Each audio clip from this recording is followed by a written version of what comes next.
Good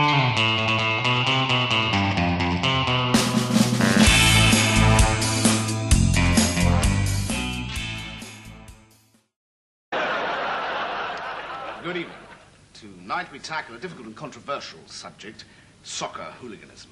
With me in the studio I have Professor Duff of Cambridge University, author of Crowd Control Psychology, and Sally Barnes, community worker from the borough of Lambeth. Now, over the last few weeks, both of you have been looking into the problem of English soccer crowd violence. What conclusions have you drawn, Professor Duff?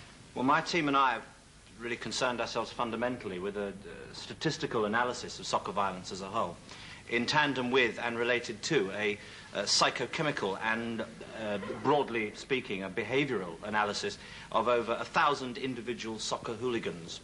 And we've come to the inevitable conclusion that the one course of action that the authorities must take is to cut off their ghoulies.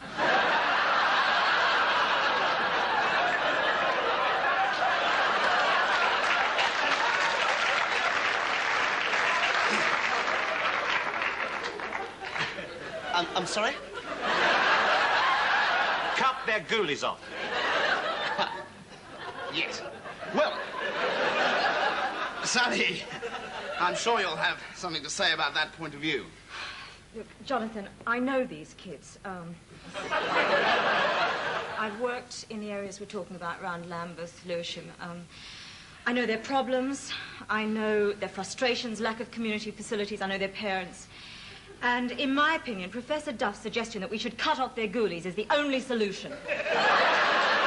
Absolutely. I mean, cut the ghoulies off. Cut them off. True. Well, there we have it. Whip off the ghoulies. Expert opinion seems to be in favour of cutting off their... My name is Detective Inspector Wallace, with Dorset Constabulary. I understand you made a rather serious allegation against this officer of the Metropolitan Force.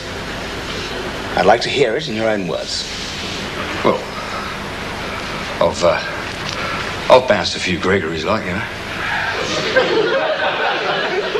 Played a few strokes, you know, done some blags, even done a little Richard. But this is well out of order. This is Hans Christian, this is. I mean, I'm there, ain't I? You know, minding me own, when bang, bang, bang, in bursts the filth and start fitting me up with the naughties. Well, what a West Ham, eh? I mean, as soon as he varders my boat, he's sort of skegging the skag all over me, isn't he? Well, of course, I try and open up me north and give him a burst in his shell like, and he's stuffing the how's your father into me sky. Well, then, of course, it's the old collar feeling time, isn't it? And the Germans are behind the tie, and wallop, the bracelets are well and truly. Well, Governor, this is not my biscuit. I mean, you ask anyone down my manor, I'm not a snowman. I'm a partridge.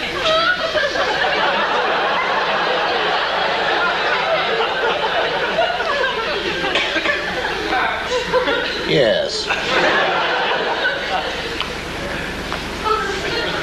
Sergeant? Well, sir,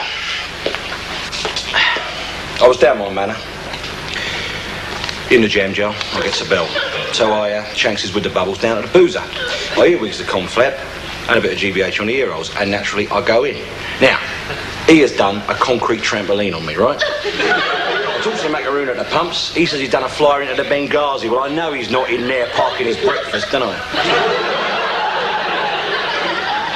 Yeah, sure enough. There he was, turtles on the melody, skyrockets full of Charlie, elephant all over his Oedipus, doing his biscuit. Sliding a skag to some John. Sir, this man is no partridge. He is a well-known tablecloth.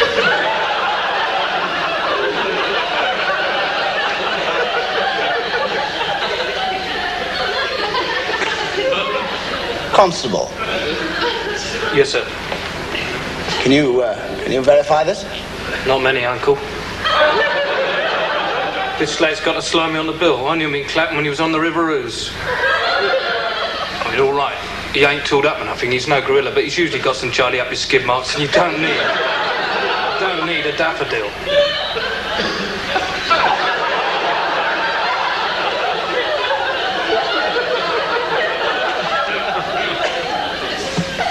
I'd like to go back to the beginning.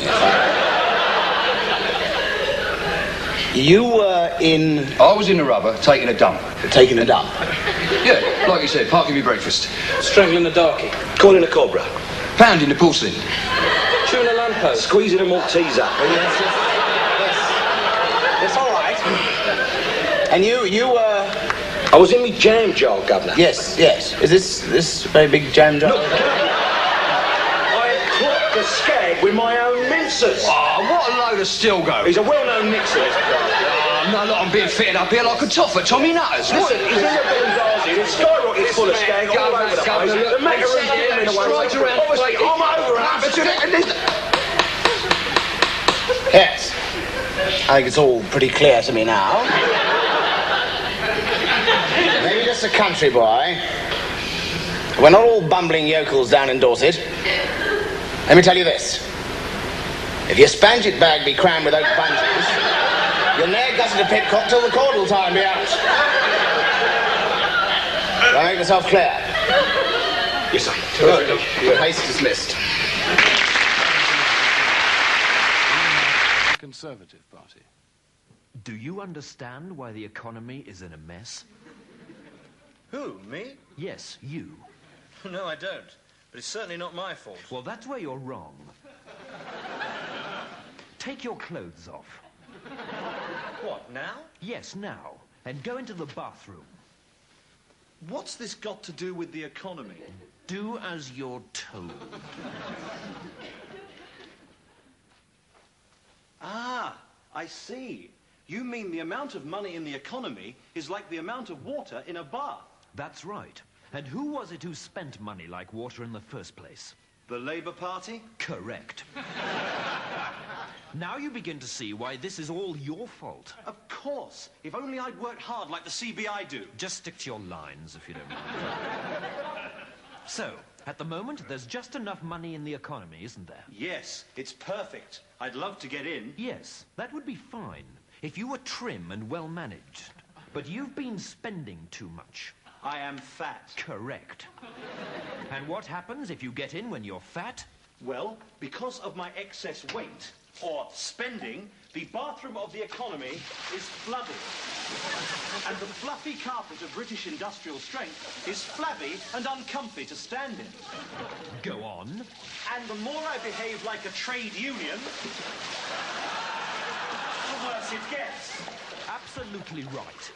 Then, if I start adding the lame ducks that the Labour Party advocates, it's complete chaos. Exactly. Now, your fat body needs to be trimmed to put things right. Your arms and legs are like the workers of the nation. They are too fat, so they must be cut off with a chainsaw.